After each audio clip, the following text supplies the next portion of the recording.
This is Dawn at Morningrise, starring Agnes-Avery Rhys. There's faith again, knocking afresh and opening up with its breath, fragile window panes, dry with ice, silently in oversized flakes.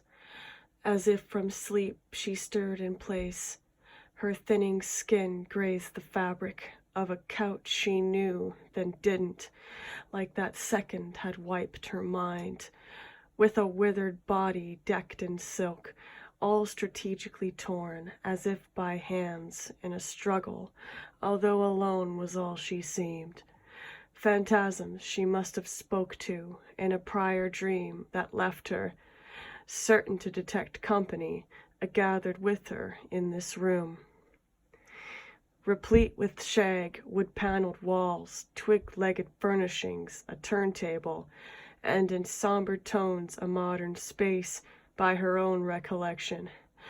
A whitewashed sky's foreboding light flooded softly into the house by the ceiling's copious glass.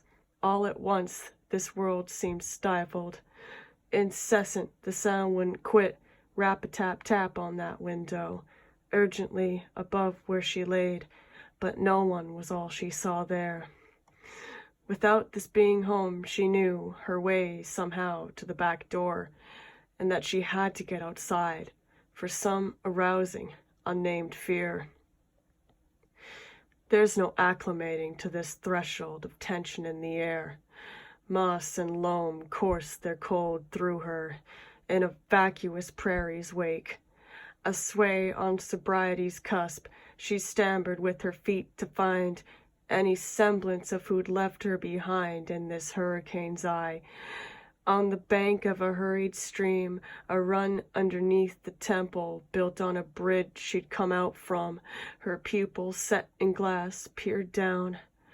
Roses, lilacs, magnolias, all manner of tender species, softly wept their petals into its cutting rush across the land.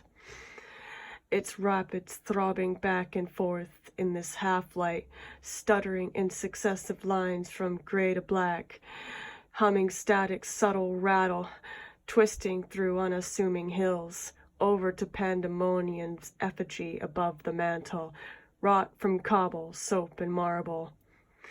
Overrun as it was in vine, shrubs, juniper, and fireweed, finding welcome in each crevice, yet it scraped the sky's higher space.